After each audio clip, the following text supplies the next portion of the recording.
안녕하세요. 반갑습니다. 이렇게 2022년도 하반기 성서 아카데미로 우리 귀한 동순교회 성도님들 온라인이지만 함께 만나고 또 온라인으로 교제하고 하나님의 말씀을 함께 나눌 수 있게 되어서 너무나도 영광이고 또 하나님께 감사합니다.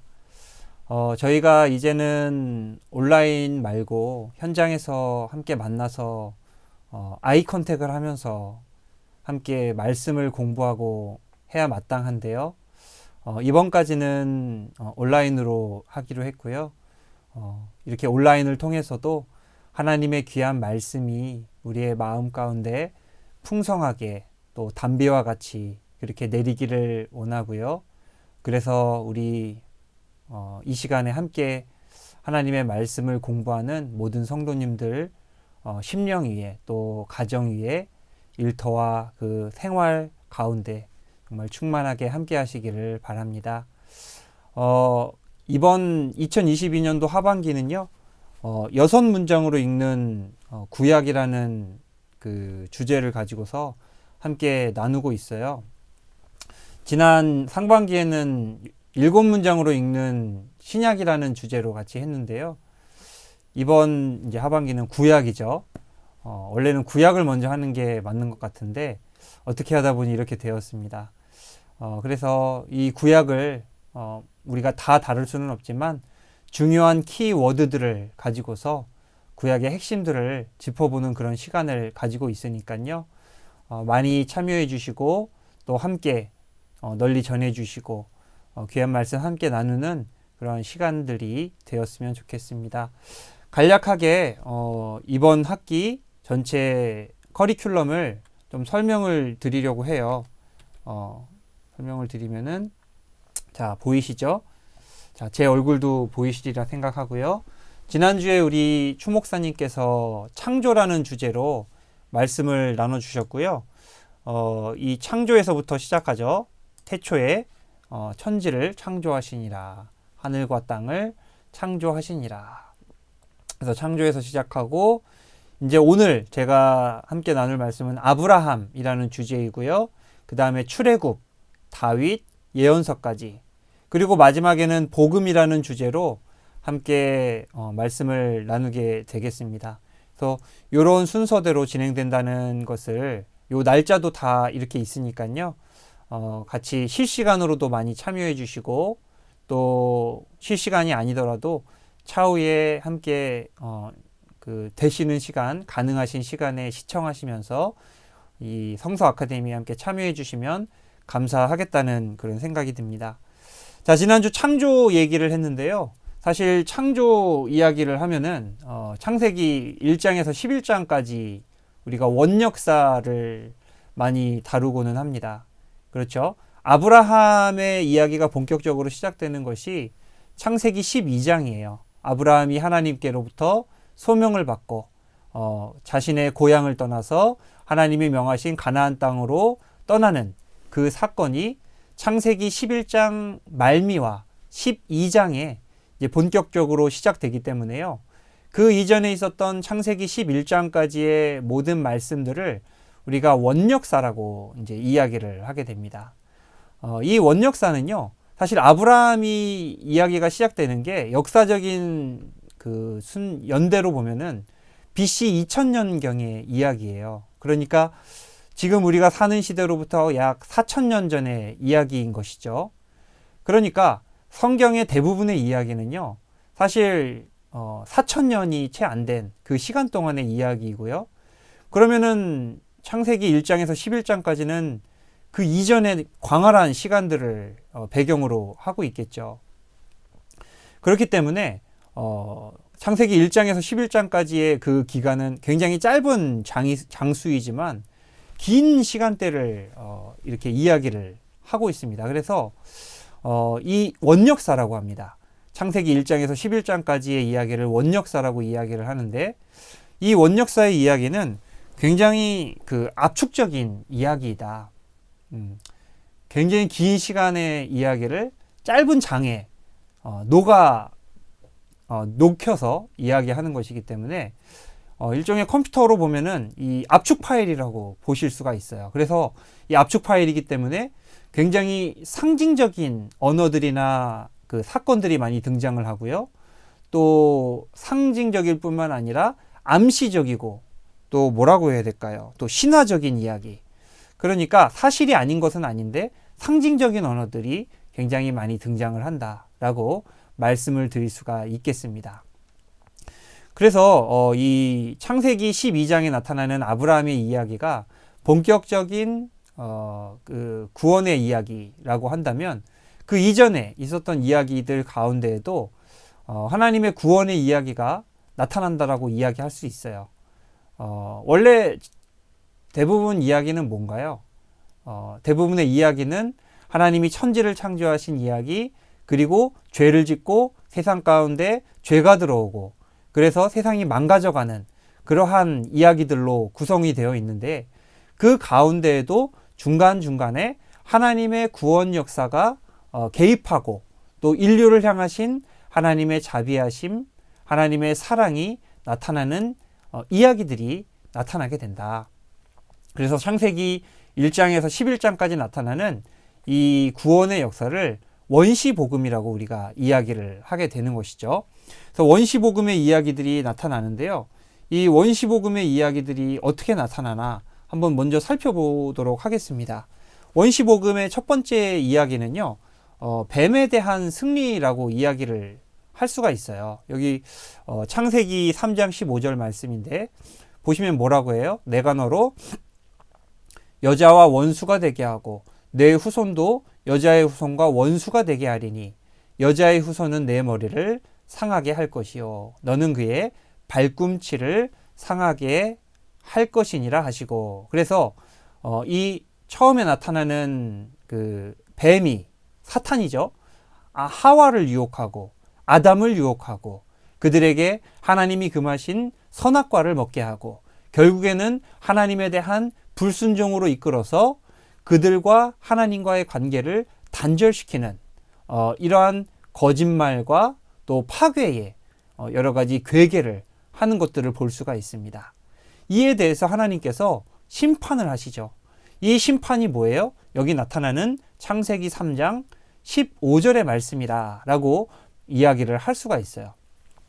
자, 그런데 이 사건은요, 단순한 뱀에 대한 심판일 뿐만 아니라요, 앞으로 있을 하나님의 완전한 구원에 대한 하나의 예표적이고 상징적인 사건이기도 하다라고 말씀을 드릴 수가 있다라는 것이죠.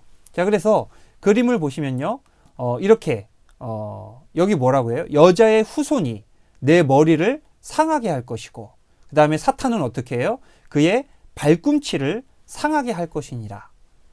언뜻 보면요, 이 여자의 후손과 사탄이 서로 물고 무는, 서로 치고 박는 이런 대등한 싸움을 벌이는 것 같은데요. 사실은 그렇지 않아요. 자, 여기 머리를 상한다라는 말과 발꿈치를 상하게 한다라는 말은요, 등가의 원리로 이해할 수 있는 말이 아니고요. 머리를 상한다라는 것은요, 아예 뭐 풍비박산난다, 멸망한다, 완전히 끝난다, 이런 정도의 심판을 의미하고요. 발꿈치를 상하게 하는 것은요, 그냥 잠깐 이렇게 좀 그렇게 타격이 크지 않은 그런 정도의 이 대적을 의미를 해요. 그래서 여기 나타나는 여자의 후손 이라는 말을 성경에서는 단수로 이야기를 하고 있거든요. 그래서 많은 성경학자들은 여기 나오는 여자의 후손이 장차 이 땅 가운데 오실 예수 그리스도를 예표하는 하나의 말씀이다라고 그렇게 이해를 합니다. 여자의 후손은 머리를 상하게 하고요. 뱀의 머리를 상하게 하고요. 뱀은 여자 후손의 발꿈치를 상하게 한다라고 이야기를 해요. 그래서 여기 나타나는 창세기 3장 15절의 말씀은요, 대등한 하나님과 사탄의 어떤 대등한 싸움을 이야기하지 않고요, 장차 있을 하나님의 완전한 승리를 예표하는 말씀이다. 하나님의 구원이 이와 같이 임할 것이다 라는 것을 우리에게 설명해 주는 하나의 말씀이라고 할 수가 있습니다. 그래서 이것을 성취하신 분이 누구세요? 바로 예수 그리스도세요. 세상에서는 너희가 환난을 당하나 담대하라. 내가 세상을 이기었노라.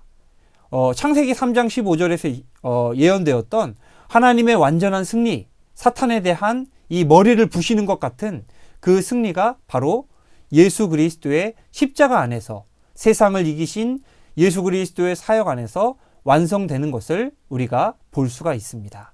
그러니까 아브라함에서 하나님의 구원 사역이 시작하기도 전에 이미 이 원복음, 원시복음 가운데에서도 하나님의 구원의 예표들이 나타나고 있다라는 거예요. 자, 다른 이야기들을 볼까요? 이 원시복음 가운데 중요한 것들 가운데 하나가요. 바로 이 노아의 언약이라고 말씀을 드릴 수가 있겠습니다. 하나님께서 이 악이 창궐하고 또 죄가 가득 찬 이 세상을 물로 심판하리라. 그렇게 말씀을 하시죠. 그래서 결국 모든 지면에 있는 생명체들을 아주 오랜 기간 동안 비를 내리게 해서 다 쓸어버리세요. 그러나 그것은 하나님께서 원하시는 일들은 아니었어요. 하나님께서 당신의 공의와 정의를 따라 이 땅을 심판하셨지만 그것이 하나님의 본래적인 속성은 아니었던 것이죠.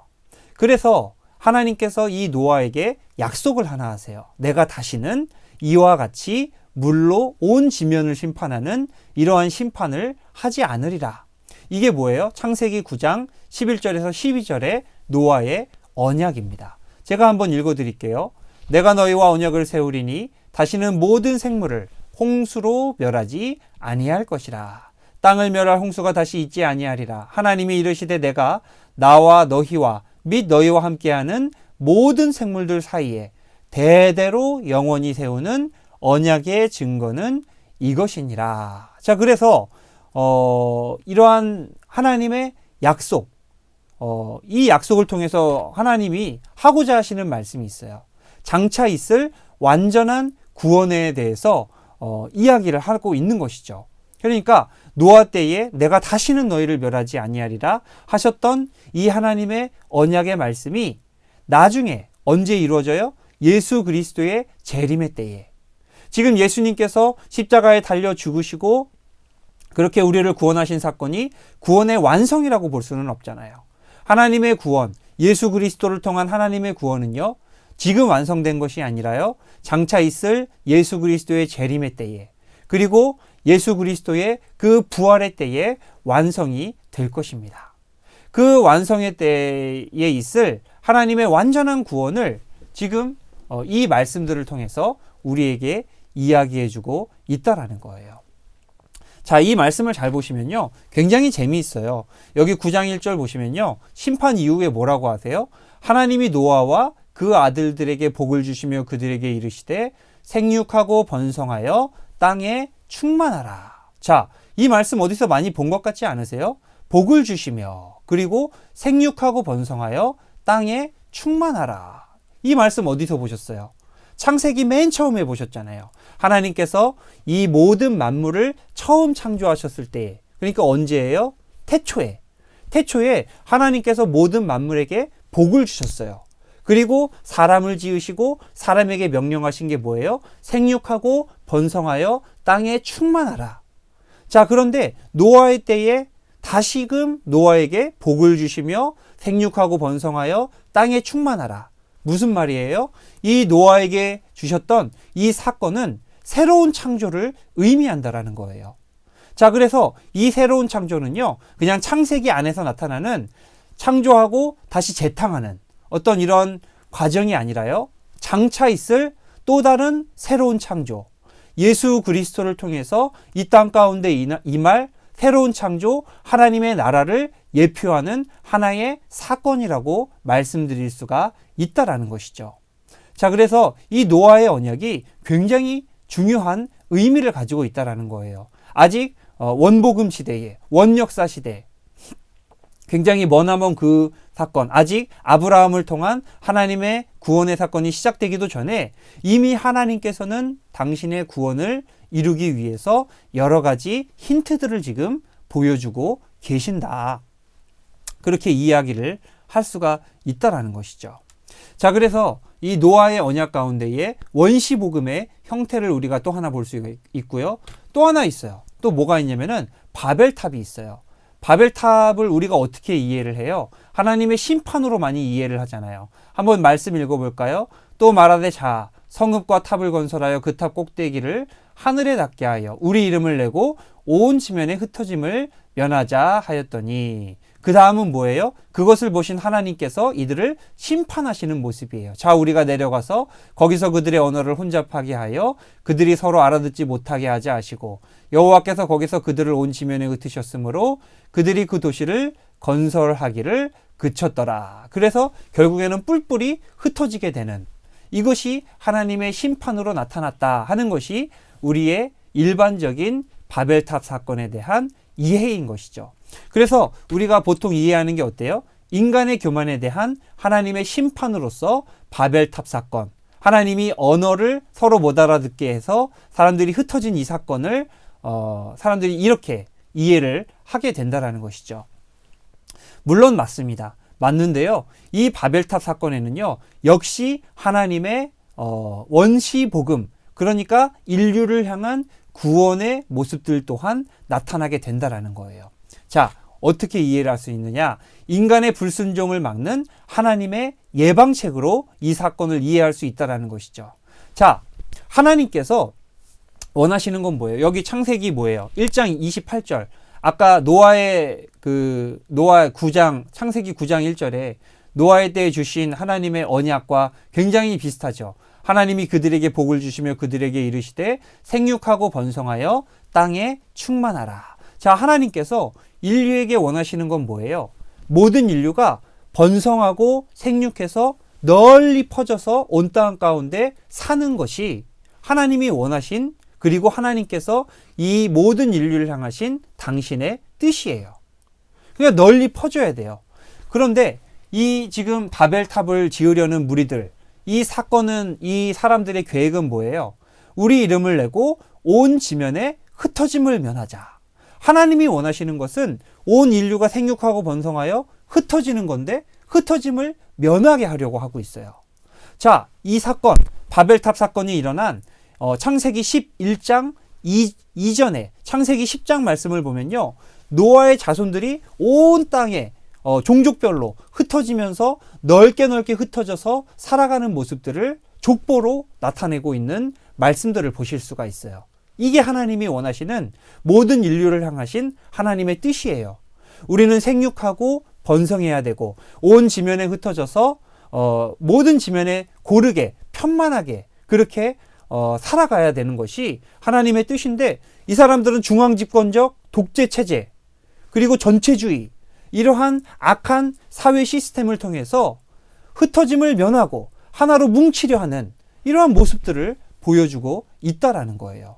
그런 측면에서 봤을 때 하나님께서 언어를 알아듣지 못하게 하고 이들이 서로의 말을 못 알아듣게 하고, 그래서 결국에는 강제적으로 흩어질 수밖에 없는 이러한 모든 사건을 어떻게 우리가 이해할 것인가? 그것은 심판인 동시에 이들이 함께 뭉쳐서 더 큰 악과 죄를 저지르기 전에 그것을 강제적으로 막는 임시적인 하나님의 예방책, 즉 구원의 사건이라고도 이야기할 수 있다라는 거예요.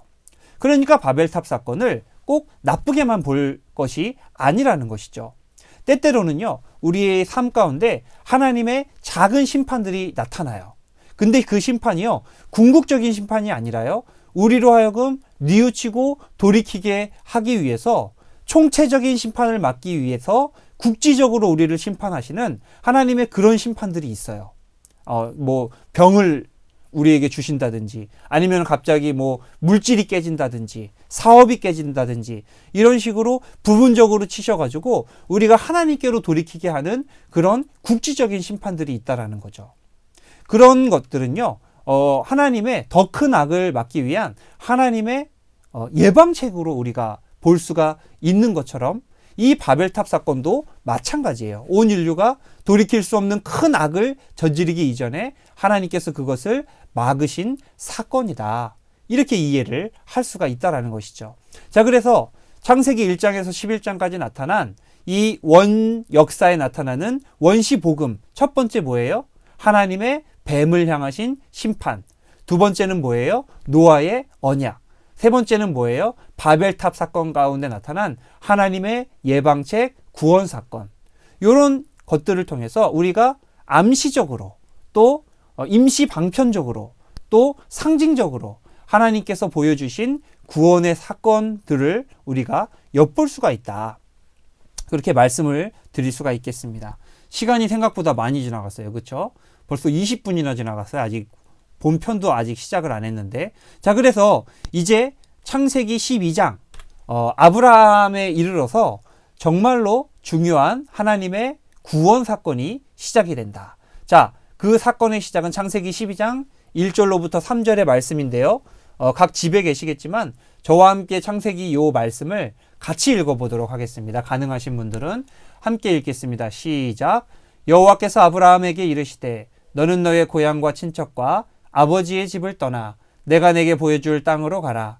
내가 너로 큰 민족을 이루고 내게 복을 주어 내 이름을 창대하게 하리니 너는 복이 될지라. 너를 축복하는 자에게는 내가 복을 내리고 너를 저주하는 자에게는 내가 저주하리니 땅의 모든 족속이 너로 말미암아 복을 얻을 것이라 하신지라. 아멘. 자, 그래서 이 굉장히 중요한, 이게 이제 본격적인 구원의 시작이라고 볼 수가 있습니다. 여기 노란색으로 땅의 모든 족속이 너로 말미암아 복을 얻을 것이라. 자, 이게 핵심이에요. 요것만 잘 아시면은요, 오늘 아브라함 강의에서 딴 거 볼 필요가 없어요. 요 안에 핵심 그 내용, 핵심 구원이 여기 안에 다 들어 있어요. 자, 그래서 하나님께서는 아브라함을 통해서 당신의 본격적인 구원 프로젝트를 가동하셨다라고 우리가 이야기할 수 있고요. 이 구원 사건을 통해서요, 아브라함에게 계속해서 약속을 하세요. 내가 너에게 자손을 주리라. 내가 너를 통해서 온 백성을 구원하리라. 내가 큰 민족을 이루리라. 이런 식으로 계속해서 이렇게 말씀을 하시는데요. 자, 보시면은 창세기 15장에 뭐라고 그래요? 내 뭇 별을 세워보라. 이 별들처럼 많은 자손들을 내가 내게 주리라. 하나님께서 아브라함에게 약속하세요. 그렇게 내가, 왜 지금 어떤 상태예요? 창세기 15장에서 아브라함은 나이는 점점 들어가고 아들을 낳을 가망성은 점점 사라져가는 그러한 상황 가운데에서 계속 약속을 하세요. 또 창세기 15장에서 이게 뭐예요? 이 그림 보시면은 뭔지 아시겠어요? 하나님과 아브라함이 언약을 맺는 장면이에요.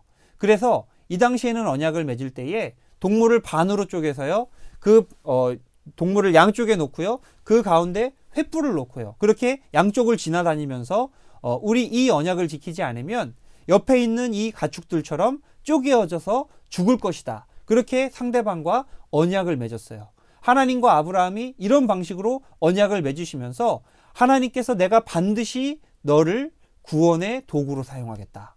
내가 반드시 너로 하여금 번성하게 하고 한 민족을 이루겠다. 이런 식으로 하나님께서 또 약속을 하고 계시다라는 것이죠. 창세기 18장을 가볼까요? 세 천사가 아브라함을 방문을 해요. 방문을 해가지고 아브라함에게 뭐라고 해요? 내가 반드시 자손을 가질 것이다. 아브라함은 항변해요. 내가 지금 나이가 몇인데 인제 와서 아이를 낳겠습니까? 저기 있는 엘리멜렉이 하나님의 상속자가 될 것입니다. 하나님의 그 언약을, 약속을 이루는 대상이 될 것입니다. 내 종이 그렇게 할 것입니다. 이렇게 믿음이 떨어지는 이야기를 할 때에 이 세 천사들이 뭐라고 그래요? 아니다. 네 몸에서 나오는 내 씨가 약속의 자녀가 될 것이다. 또 하나님께서 약속을 해요. 창세기 22장 가보면 무슨 사건이 등장을 해요? 하나님께서 아브라함을 제물로 바치라고 하세요. 근데 거리낌이 없이 아브라함이 모리아산에 자기 자식을 데려가가지고 바치려고 해요. 너무나 놀란 하나님께서 야야야야 그만해라. 그러다가 진짜 애 잡겠다. 네가 나를 경외하는 것을 내가 이제야 알았노라.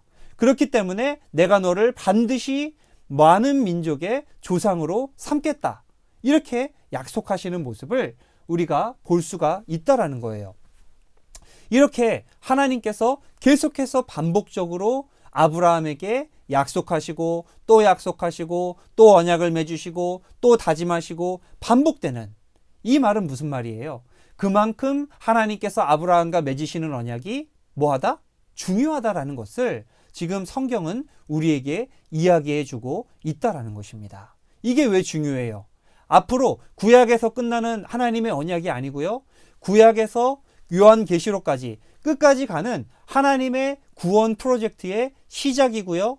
그 핵심이기 때문에 이것을 계속해서 하나님께서 아브라함과 강조해서 언약을 맺고 계시기 때문에 그렇다라는 거예요. 자, 어떤 면에서 중요하냐? 한번 살펴볼게요. 자, 이 아브라함과 맺은 언약은요, 장차 진행될 구약 이스라엘의 역사에 이 궤를 뚫고 지나가는 너무나도 핵심적인 요소예요. 하나님께서 이 아브라함을 통해서 모든 족속을 복을 얻게 하시는 이 언약을 아브라함에게 주셨다라는 말이에요. 이 아브라함에게 주셨던 언약이 이스라엘 백성들에게 넘어가요. 그래서 이스라엘 백성들이 시내 산에서 언약을 맺을 때에 너희는 하나님의 소유가 된 백성이고 제사장 나라요 거룩한 백성이요 하면서 하나님께로부터 아브라함이 받았던 언약을 다시 한번 받게 돼요. 제사장 나라라는 건 뭐예요? 모든 민족의 제사장 나라, 모든 민족을 거룩하게 하고 그들에게 하나님을 전하고 그래서 그들이 복을 받게 하는 중보자적 나라, 민족으로서의 일을 감당할 것을 이 시내산 언약에서는 이야기하고 있다라는 거예요.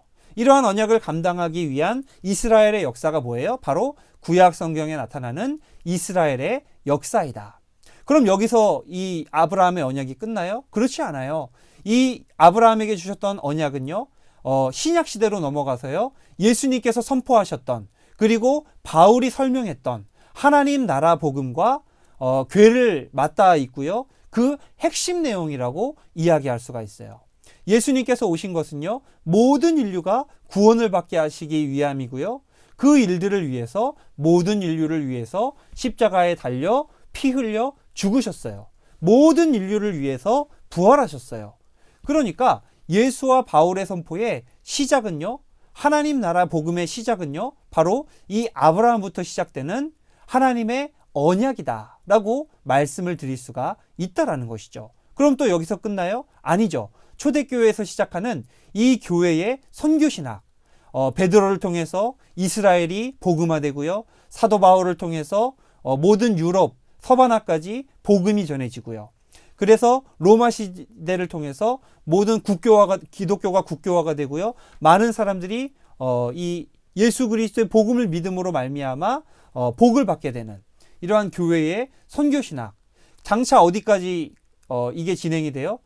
요한계시록에서 언약한 새로운 창조, 하나님의 나라, 새 이스라엘, 여기에까지 아브라함의 언약은 궤를 쭉 진행해서 나아가고 있다. 그렇기 때문에 아무리 강조해도 지나치지가 않다라는 것이죠. 이런 맥락이면은 이거 전체라고 할 수가 있잖아요. 성경 전체의 맥을 뚫는 너무나도 중요한 핵심 테마라고 우리가 충분히 이야기할 수 있는 거 아니에요? 그렇기 때문에 아브라함의 언약을 제대로 이해하지 않으면, 구약을 제대로 이해하지 않으면 신약도 제대로 이해할 수가 없다. 자, 우리가 신약을 굉장히 중요하게 여기는데요. 물론 복음서 중요합니다. 그리고 복음서에 나타난 예수 그리스도의 이 하나님 나라 복음, 여기에 진리가 담겨 있고요. 이것을 잘 설명해주는 바울 서신이라든지 이거 굉장히 우리가 잘 이해해야 되는데요. 이 모든 뿌리가 바로 구약으로부터 비롯되었음을 우리가 잊으면 안 돼요. 초대교회의 이단이었던 마르키온이라는 이단이 있어요. 이 사람은요, 구약을 부정을 해요. 그래서 이 성경에서요, 아예 창세기, 출애굽기, 모세 오경, 뭐 예언서, 또 역사서 다 빼버리고요. 그리고 복음서, 그리고 몇몇 바울 서신만을 정경으로 인정을 해요. 근데 이단으로 정죄받아요. 구약의 하나님과 신약의 하나님이 다르다고 주장을 해요. 이거 굉장히 몰상식한 일이죠. 그게 아니에요.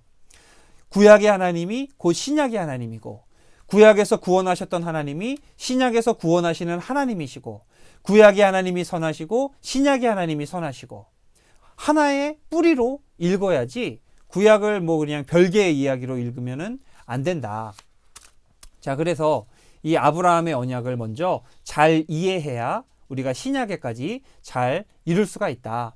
자, 그래서 이 아브라함 언약에서 중요한 요소들을 먼저 한번 살펴보고자 합니다. 뭐가 있을까요? 자, 첫 번째는 민족이에요. 민족. 하나님께서 아브라함에게 주셨던 이 몇 가지 약속들 중에 첫 번째 약속하신 것이 바로 민족이라는 개념이에요. 자, 여기 보시면은 족장 시기 처음에 아브라함이 자신의 고향이었던 갈대아 우르 지역을 떠나서 하란을 거쳐서 가나안 땅에 이르기까지 몇 명이 출발을 했느냐? 창세기 12장 5절을 보시면은 아브라함이 그의 아내 사레와 조카 롯과 그리고 하란에서 모은 모든 소유와 얻은 사람들을 이끌고 가나안 땅으로 가려고 떠나서 마침내 가나안 땅에 들어갔더라. 저기 몇 명이에요? 아브라함, 사레, 롯. 그리고 얻은 사람들. 해봐야 뭐 열 몇 명 될 것 같아요. 아주 소수의 인원이 이 갈대아 우르 지역 그리고 하란 지역에서 출발해서 가나안 땅으로 향했습니다. 자, 그런데 이제 요셉의 이제 창세기 46장 야곱과 요셉 시대를 거치면서 이들이 어떻게 되었느냐? 야곱과 함께 애굽에 들어간 자는 야곱의 며느리들 외에 66명이니 이는 다 야곱의 몸에서 태어난 자이며 애굽에서 요셉이 낳은 아들은 2명이니 야곱의 집사람으로 애굽에 이른 자가 모두 70명이었더라. 자, 창세기 후반부에 가면 어떻게 돼요? 아브라함의 후손이 몇 명이 되었어요? 그 몸에서 난 자만 70명이 되었어요. 야곱이 12명의 아들을 낳았죠. 그 외에 딸들도 있었을 것이고요. 그들의 뭐 사위라든지 며느리라든지 그들이 또 낳은 자녀들이 있었을 것이고 이렇게만 70명이고 그들과 함께하는 그들의 종들, 얻은 사람들, 보조하는 사람들 이런 사람들까지 합하면 적어도 200에서 300명으로 불어났을 거예요. 그러니까 10몇 명에서 지금 300명으로 불어난 거예요. 그리고 애굽 시기, 이 애굽 시기, 요셉의 시기에서 이제 한 400년이 더 지나고 나서 이제 이들이 애굽에서 핍박을 받게 되죠. 그러고 나서 이제 나갈 때가 되었어요. 이 모세가 이 이스라엘 백성들을 이끌고 광야로 나갈 시점이 되니까 몇 명이 되었어요? 계수된 자의 총계는 60만 3,550명이었더라. 이게 누구예요? 남자만 60만 명이에요. 이게 계수된 자가. 그러니까 몇백만 명이었던 것 같아요. 엄청나게 이게 번성했죠. 하나님께서 아브라함에게 뭐라고 하셨어요? 하늘에 있는 무별을 내가 세워보라. 그 별들과 같이 내 자손들을 많게 하리라. 번성하게 하리라. 그 약속이 이루어졌어요. 자, 여기에 굉장히 중요한 주안점 중 하나가요. 하나님께서 일하실 때에 당신의 구원 사역을 아브라함을 통해서 하실 때에 개인을 통해서 하지 않으시고 뭘 통해서 하세요? 공동체를 통해서 당신의 구속과 축복과 회복의 사역들을 진행하고 계시다라고 지금 우리가 그것을 이해할 필요가 있다라는 거예요. 자, 이것은 우리가 신앙생활을 하는 데 있어서 굉장히 중요한 함의점을 가지고 있다라고 말씀드릴 수가 있어요. 왜냐? 우리의 신앙생활은요, 개인의 신앙생활이 아니에요. 우리가 개인의 신앙에 많이 치중하는 경향이 오늘날 많이 있어요. 특별히 우리가 어떤 대가족의 시스템에서 살다가 요즘에는 어때요? 핵가족 시스템으로 많이 살아가죠. 여러 다수의 세대가 함께 모여서 살았었어요. 어쩔 수 없이 공동체 생활을 했어요. 그렇기 때문에 교회라는 공동체 생활도 그렇게 낯설은 구조가 아니었어요. 그런데 오늘날에는 핵가족화 됐잖아요. 한 가족, 한 가족, 한 가족. 다 한 가족씩 살아요. 그렇게 개인주의화되고 따로따로 살아가다 보니까는 이 공동체, 교회라는 하나의 공동체를 이룬다는 것이 더 힘들어지고 더 어려워졌어요. 그러다 보니 교회 안에서도 우리가 신앙생활을 하다 보면은 개인의 신앙생활에 몰두하는 경우가 상당히 많이 생겼다라는 것이죠. 그런데요, 하나님께서 당신의 구원 사역을 이루는 것은요, 한 개인의 어떤 역량이라든지 힘을 통해서 이루어가지지 않으시고요, 한 공동체를 통해서 이루신다라는 거예요. 그러니까 한 명의 어떤 목사, 한 명의 사역자, 한 명의 평신도, 한 명의 장로님, 이렇게 한 사람을 통해서 이루시는 게 아니라 동순교회라는 하나의 공동체를 하나님께서는 하나의 인격체로 인식하시고 그 하나의 공동체적 인격을 사용하셔서 일을 하신다라는 것을 우리가 기억해야 될 필요가 있다라는 거예요. 하나님께서 아브라함 한 사람을 통해서 일하신 것이 아니라요, 이스라엘이라는 하나의 공동체를 통해서 일하셨어요. 그럼 오늘날에는 어떻게 일하시겠어요? 동순교회라는 하나의 공동체, 혹은 대한민국 교회라는 하나의 공동체를 통해서 일을 하고 계시다라는 것을 이해해야 된다라는 거예요. 그래서 우리가 신앙생활을 할 때에는요, 공동체성을 늘 기억을 해야 돼요. 나만이 구원받고, 나만이 잘되고, 나만이 이렇게 세상 가운데에서 빛이 되고, 이게 아니에요. 동순교회가 빛이 되어야 되고요, 동순교회가 잘 돼야 되고요, 동순교회가 정말 건강해지기 위해서 우리가 애쓰고 노력하고 그렇게 봉사하고 그렇게 공동체성을 함양을 해야 된다는 거예요. 생각처럼 쉽지 않아요. 한 몸을 이루어간다는 것은 굉장히 많은 양보와 희생과 섬김과 이런 것들을 필요로 해요. 그게 이제 공동체성을 이루어가는 필수적인 요소인 것이죠.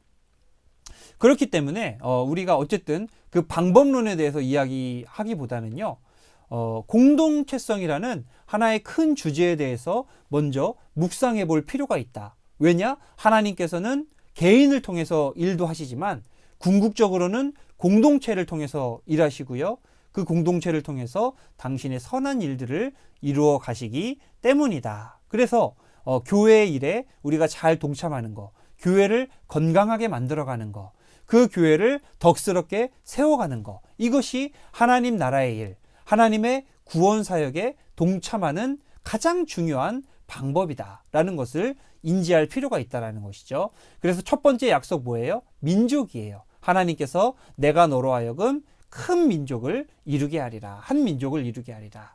이게 첫 번째고요. 자, 두 번째는 뭐냐면요, 하나님께서 아브라함에게 약속하셨던 중요한 그 약속이 복이에요. 복. 자, 복을 우리가 이제 창세기 히브리어로 마라크라고 이야기를 하는데요. 이 바라크라는 말이 바라크라는 어근을 포함한 모든 단어가요, 이 창세기에 88회가 등장을 하게 됩니다. 전체 8호 40 전체 이 성경에 나타나는 복이라는 단어가요, 약 400회 정도 등장을 하는데요. 그렇게 봤을 때 이 창세기에만 전체의 5분의 1 이상이 복이라는 단어가 등장을 하고 있다라고 말씀을 드릴 수가 있어요. 자, 그래서 그만큼 이 창세기 안에서 하나님은 아브라함과 언약을 맺으시는 과정 가운데 복을 굉장히 많이 강조하고 계신다. 자, 그래서 이 복이라는 단어를요, 어떻게 이해하느냐가 굉장히 중요하다 말씀을 드릴 수가 있어요. 자, 잠시만요. 자, 이 복이라는 단어는요, 여기 제가 말씀드린 것처럼 창조 세계의 좋은 것들을 하나님과의 올바른 관계 안에서 하나님의 뜻대로 누리는 것이 성경에서 말하는 진정한 복의 의미이다라고 이해할 수 있다는 거예요. 다시 말하면요, 내가 복을 누릴 때요, 누군가 그것 때문에 희생을 당하거나 손해를 보아서는 안 된다. 그게 하나님과의 올바른 관계 가운데에서 누리는 복의 참된 의미예요. 하나님과의 건강한 관계 안에서 내가 복을 누릴 때는요, 다른 사람들이 손해보지 않아요. 다른 사람들의 것을 빼앗아서 내가 복을 누리지 않아요. 그것은 하나님의 뜻대로 누리는 복의 의미가 아니에요. 하나님께서 주시는 참된 복은요, 그 누구에게도 손해를 끼치지 않아요. 그 누구에게도 희생을 강요하지 않아요. 온전히 하나님께서 주시는 참된 복의 의미예요. 자, 그래서 우리가 이 복이라는 의미를 좀 제대로 이해해야 될 필요가 있고요. 사실은 우리가 이 복이라는 의미를요, 좀 물질적인 것으로 많이 이해하는 경향이 있어요. 오늘날에. 그래서 이것을 기복신앙, 구복신앙이라고도 이야기를 많이 하는데요. 물질을 많이 구하는 거예요. 그런데요, 여기 제가 이렇게 말씀드린 것처럼 성경에서 말하는 복은요, 물질의 복을 배제하는 것이 아니고요, 물질의 복을 포함하되 하나님이 주시는 모든 좋은 것들을 다 복이라고 이야기를 해요.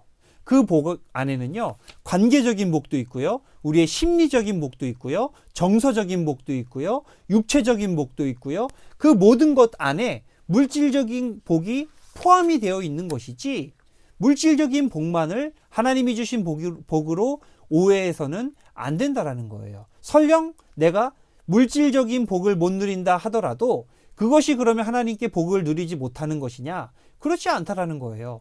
하나님이 내게 주시는 많은 복들이 종류가 많은데 물질적인 거 내가 좀 얻지 못했다고 해서 그것이 하나님의 복을 누리지 못하는 것은 결코 아니다 라고 우리가 이해를 해야 된다라는 것이죠. 그래서 궁극적으로는 하나님과의 올바른 관계 안에서 누리는 모든 좋은 것을 이 창세기에 나타난 복이라는 단어에서 알 수가 있고요. 궁극적으로는요, 그리스도를 통해서 성취되고 완성될 구원의 의미, 우리의 영적인 구원을 결국에는 여기 복이라고 이야기를 하게 된다. 그래서요, 우리가 이 복이라는 의미를요, 잘 이해해야 될 필요가 있어요. 우리가 이 땅 가운데서 누리는 여러 가지 물질적인 복이 최고인 것 같잖아요. 그러나 우리가 하나님 나라에서 장차 누리게 될 하나님 나라의 영광과 하나님을 찬송하는 것과 하나님과의 관계에서 누릴 그 풍성함과 완전한 기쁨은요, 이 땅 가운데서 우리가 누리게 되는 물질적인 복과는 비교할 수도 없을 만큼 너무나도 좋은 것들이고 너무나도 영원한 것들이다. 이 땅 가운데 것은 풀처럼 꽃처럼 시들고 마르잖아요. 그러나 하나님 나라에서 누리게 될 것은 완전하고 풍성할 뿐만 아니라 마르지도 시들지도 않는 영원한 가치를 지닌 것들이다. 그것이 뭐예요? 영원한 구원, 하나님 나라에서 누리게 될 복락. 이게 창세기에서 말하고 있는 복의 궁극적인 의미이다. 이렇게 이해를 하시면 될 것 같습니다. 자, 그래서 첫 번째는 뭐였어요? 민족. 하나님께서 아브라함에게 민족을 주시리라. 두 번째는 뭐예요? 내가 복을 주리라 라고 그렇게 이야기를 하고 계시죠. 내가 너로 큰 민족을 이루고 내게 복을 주리라 이렇게 말씀을 하셨어요. 자, 세 번째는 뭐예요? 하나님께서 약속하신 세 번째는 땅이에요. 기업이에요. 하나님께서 뭐라고 말씀하세요? 내가 내게 보여줄 땅으로 가라. 무슨 말이에요? 땅으로 가서 보여주기만 한다는 말씀이세요? 그게 아니죠. 내가 너에게 땅을 주겠다라는 의미예요, 이거는. 그래서 땅을 하나님께서 주시리라는 그 약속을 아브라함과 하셨다. 이 땅에는요, 두 가지 의미가 있어요. 첫 번째는요, 구원의 사명을 이루는 물질적인 삶의 터전으로서의 의미이다. 하나님께서 이 아브라함을 부르시고요, 아브라함을 통해서 이스라엘 백성들을 조성을 하셨어요. 이 애굽에서 남자만 60만 명이 넘는 거대한 신앙 공동체로 그렇게 만드셨어요. 자, 근데 이들이 하나님의 구원 사명, 하나님께서 원하시는 이 세상을 향한 제사장 나라로서의 사명을 감당하기 위해서는 뭐가 필요해요? 땅이 필요한 거예요. 이들이 자립해야 돼요. 국가라는 이 나라를 설명할 때 세 가지 요소가 있잖아요. 뭐가 필요해요? 국민이 필요하고요. 그 다음에 영토가 필요하고요. 주권이 필요하고요. 하나의 나라가 서기 위해서는 반드시 땅이 필요해요. 그 땅이 있어야 그 땅에서 나는 소산물을 먹고 그들이 일을 할 수가 있고요. 그 땅에서 나는 자원들을 가지고 하나님의 일들을 할 수가 있고요. 그 땅에서 평안도 누리고 쉼도 누리고 여러 가지 얻을 것들을 얻으면서 하나님의 일들을 감당할 수가 있잖아요.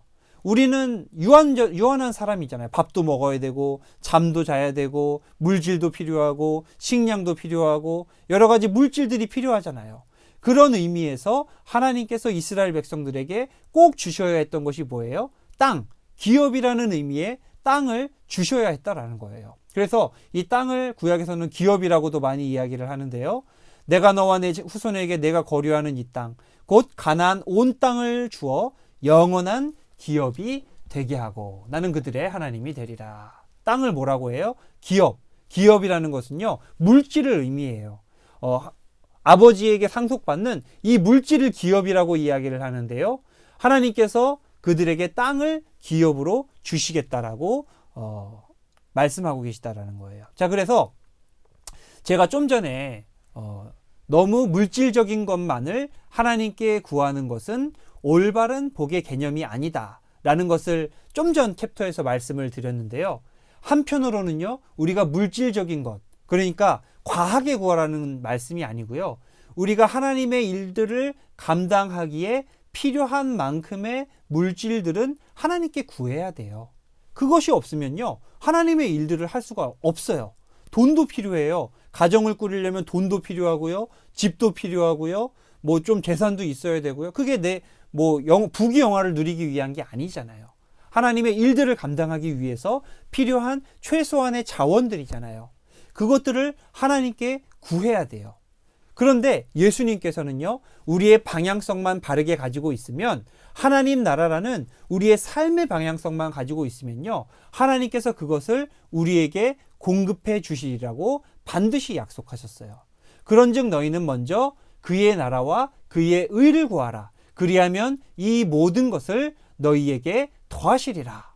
하나님의 나라와 의를 구하는 우리의 방향성이 분명하다면요, 그에 합당한 물질과 자원과 필요한 모든 것들을 하나님께서 우리에게 공급해 주시리라 말씀하셨다라는 거예요. 자, 그래서 물질을 무시하면 안 된다. 우리는 사명을 감당하기 위한 삶의 터전이 필요하다. 그것이 물질이든 식량이든 자원이든 그 모든 것들을 감당하는 데 있어서 삶의 터전이 필요하고, 그런 의미에서 이스라엘 백성들에게 하나님께서 뭘 주시리라 약속하신 거예요? 땅을 주시리라 약속을 하셨다라는 거예요.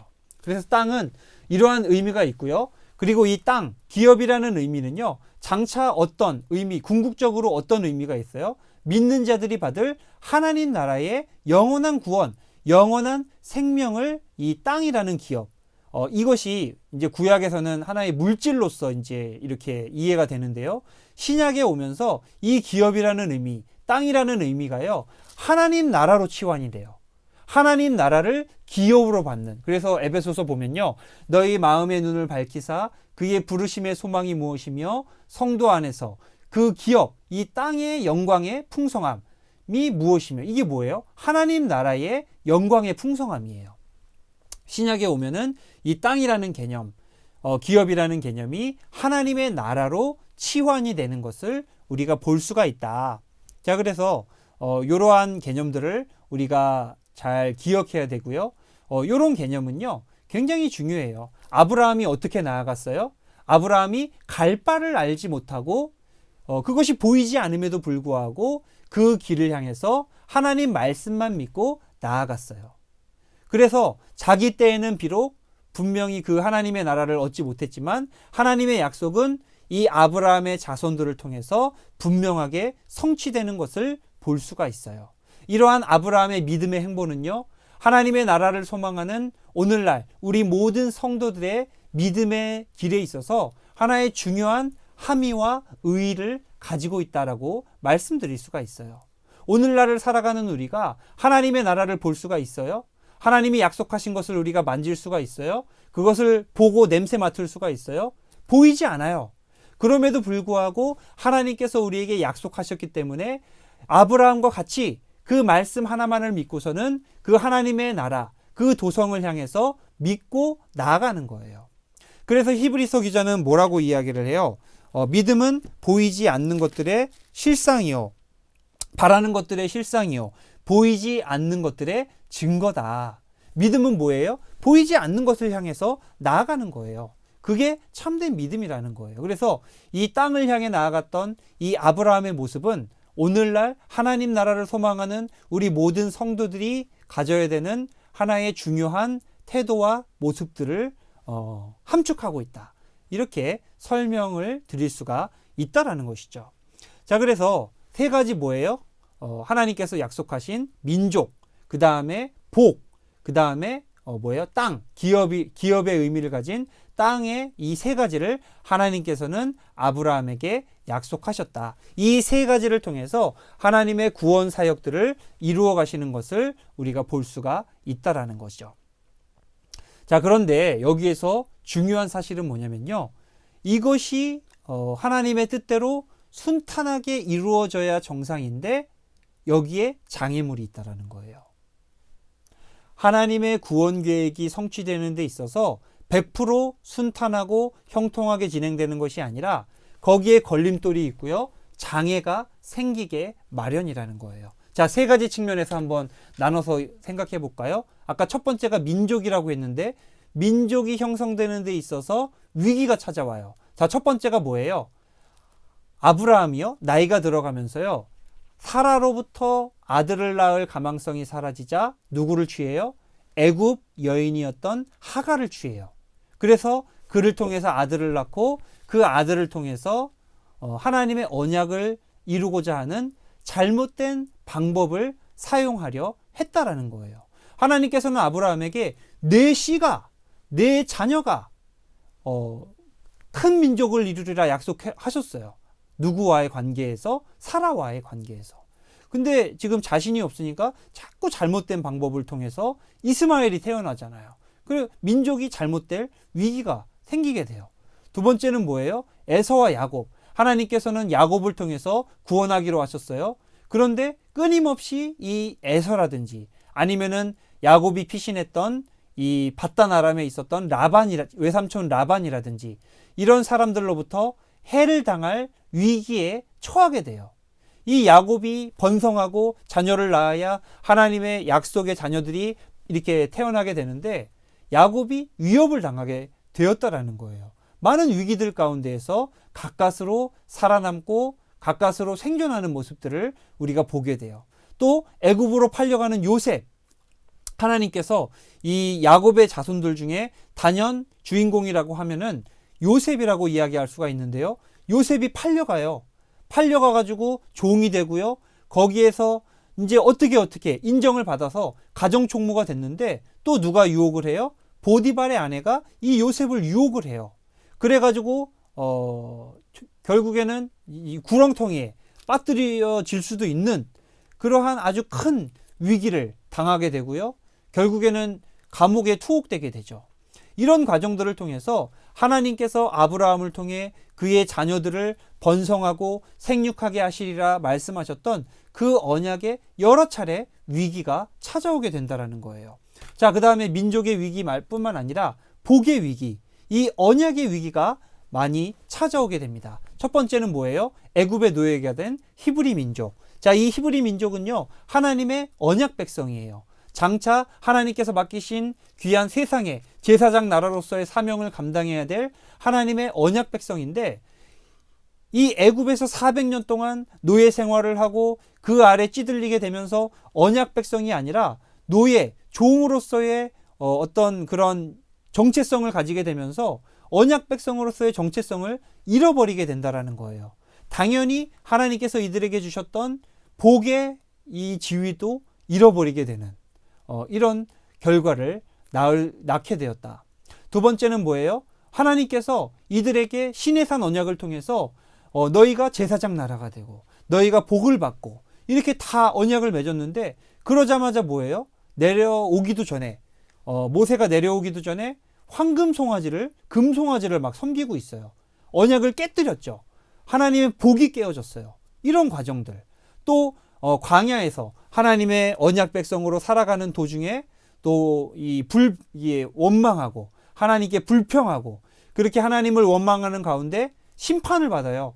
불뱀 심판을 받아가지고 모든 민족들이 멸망할 위기에 처하게 되는, 그러나 모세의 노뱀을 통해서 구원을 받게 되는 이런 일들이 생기게 되고요. 또 시딤의 바알볼 숭배와 음행 사건을 통해서 또한 하나님의 언약, 복이 깨어질 위기가 발생을 하게 된다. 자, 세 번째는 뭐예요? 하나님의 땅을 상실할 위기. 처음에는 뭐예요? 하나님께서 이제 이 이스라엘 백성들을 이끌어내셨어요. 애굽으로 이끌어내셔가지고 자, 너희가 이 가데스 바네아에서 이 백성들에게 이야기를 해요. 너희들은 저 땅으로 가라. 이제 저 땅을 차지해라 했는데 정탐을 나갔던 12명의 이 정탐꾼들 중에 10명이 뭐라고 해요? 우리는 그들에게 밥이다. 그들은 우리보다 강하고 우리가 보기에도 스스로 보기에도 우리는 메뚜기와 같다라고 이야기를 하면서 하나님이 주실 그 기업을 받기를 거절을 합니다. 실족하고 하나님을 원망하면서 그 땅으로 나아가지 않아요. 땅을 상실할 위기에 처하게 돼요. 자, 그 다음에 뭐가 있냐면요. 사사시대에 오면요. 사사시대는 언제예요? 여호수아가 그 땅을 차지하고 난 그 이후의 이야기죠. 그래서 각 지파별로 막 살아가는데 그 땅을 차지하기는 차지하였으되 이들이 계속해서 죄를 저지르고 하나님을 반역하고 하나님을 배역하고 그러면서 그 땅을 온전히 차지하지 못해요. 그 땅에 대한 실질적 소유권과 지배권을 가지고 있지 못하게 된다는 거예요. 그 땅을 상실할 위기 가운데 처하게 되었다라는 것이죠. 자, 그래서 하나님께서 아브라함을 통해서 약속하셨던 이 민족에 대한 약속, 그 다음에 복에 대한 약속, 땅에 대한 약속이 순탄하게 흘러간 것이 아니라 여러 사건들을 통해서 위기에 처하게 되는 이러한 모습들을 우리가 볼 수가 있다라는 것이죠. 자, 그러니까요, 중요한 건 뭐예요? 하나님의 사역은요, 그냥 하나님이 하신다고 다 그냥 순탄하게 되는 것이 아니라요, 이것을 대적하는 악의 세력에 반드시 직면하게 마련이다라는 거예요. 뭐에 직면해요? 영적 싸움이 있다라는 거예요. 자, 그래서 하나님의 구원을 이루어가는 과정은 마귀와의 영적 싸움의 과정이다. 영적 씨름의 결과다라고 말씀드릴 수가 있겠습니다. 사도 바울은 뭐라고 이야기를 해요? 마귀의 관계를 능히 대적하기 위하여 하나님의 전신갑주를 입으라. 우리의 씨름은 혈과 육을 상대하는 것이 아니요. 누구를 상대해요? 통치자들, 권세들, 이 어둠의 세상 주관자들과 하늘에 있는 악의 영들을 상대하는 것이다 라고 이야기하고 있습니다. 우리의 싸움은요, 우리의 하나님의 구원 사역에 동참하면서 그 영적 전투의 과정에 동참하는 것, 이게 우리의 신앙의 과정이라고 말씀드릴 수가 있겠습니다. 그러니까요, 우리가 교회 안에서 하나님의 구원 사역을 이루어 갈 때에요, 그것을 대적하는 마귀의 세력에 부딪히는 것은요, 너무나 당연한 일이에요. 교회에 왜 문제가 생길까요? 우리가 연약해서도 마찬가지지만 교회를 통해서 하나님이 일하시기 때문에 하나님의 구원 사역을 교회를 통해서 이루어 가시기 때문에 여기에 대적하는 마귀의 세력들이 계속해서 침투하려고 해요. 교회를 자꾸 어지럽히게 하고요, 갈등하게 하고요, 그렇게 한다라는 거예요. 그러니까 교회의 문제는요, 사실은 어떤 개개인의 문제라기보다는요, 거대한이 아니죠. 거대한 영적 싸움 안에서 일어나는 하나의 현상으로 우리가 거시적인 영적인 눈을 뜰 필요가 있다라는 거예요. 그것을 이해하지 못하면요, 이 싸움에서 승리할 수가 없어요.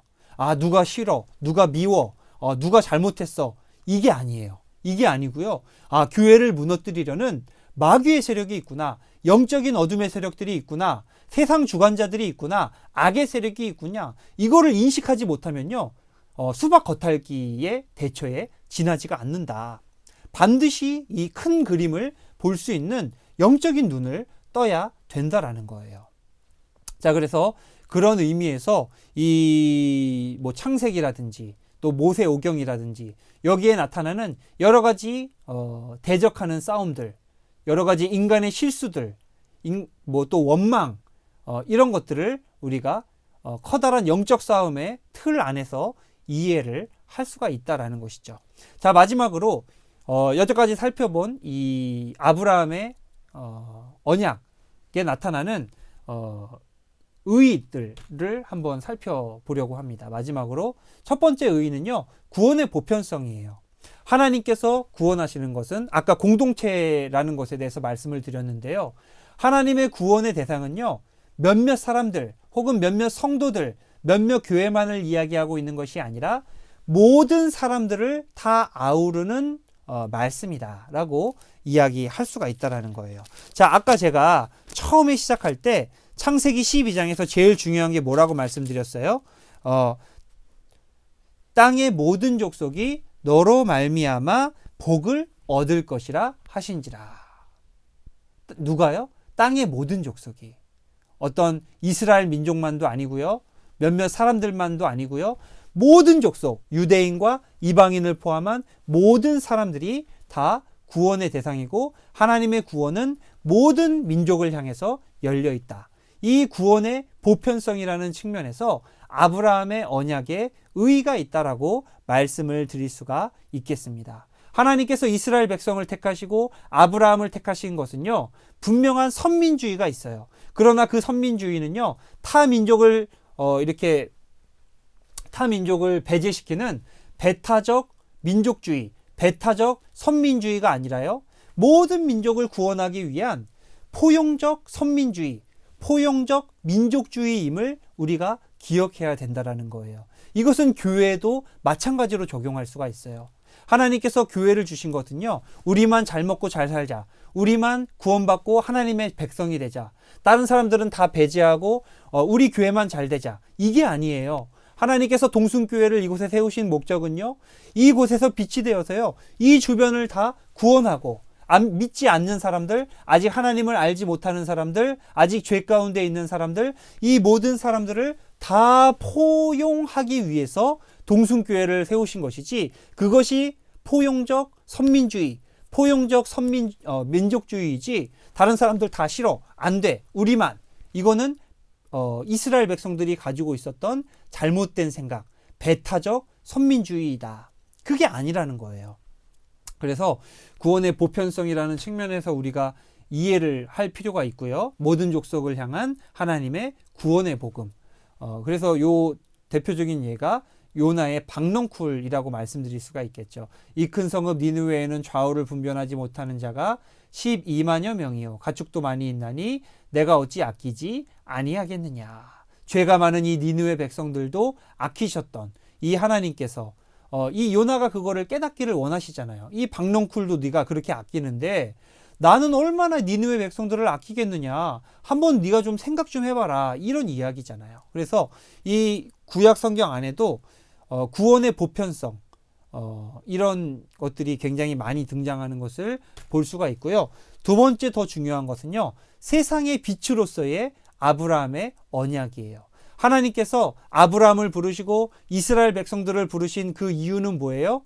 그들이 세상에 빛이 되도록 하기 위함이었어요. 창세기 18장 19절을 볼까요?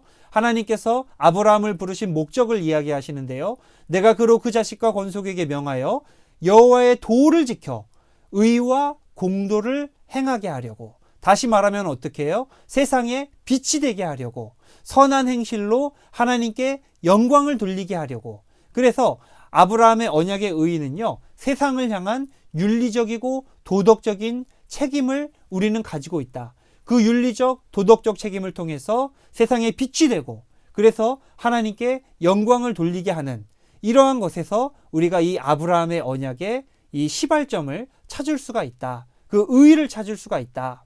사도 바울은 뭐라고 이야기를 해요? 너희는 이 세대를 본받지 말고 오직 마음을 새롭게 함으로 변화를 받아 하나님의 선하시고 기뻐하시고 온전하신 뜻이 무엇인지를 분별하도록 하라. 굉장히 중요한 말씀입니다. 자, 그래서 이 말씀처럼 아브라함을 부르신 목적은요, 세상에 빛이 되게 하기 위해서, 이것은요, 아브라함과 이스라엘 백성들을 향하신 하나님의 목적일 뿐만 아니라 오늘날 우리 교회를 향하신 목적이기도 하다. 예수님은 뭐라고 말씀하셨어요? 너희는 세상의 빛이라. 너희 착한 행실을 통하여서 사람들로 하여금 하늘에 계신 너희 아버지께 영광을 돌리게 하라. 착한 행실, 세상을 향한 윤리적 도덕적 책임, 의와 공도를 행하는 것, 다 한 맥락에서 이해할 수 있는 개념들이죠.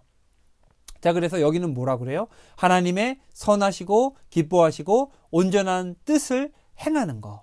그래서 한마디로 이야기를 하면은 세상에 빛이 되는 것입니다. 그렇게 하나님께 영광을 돌릴 때에야 비로소 아브라함의 언약이 이루어지는 것이다 라고 말씀을 드릴 수가 있다라는 것이죠.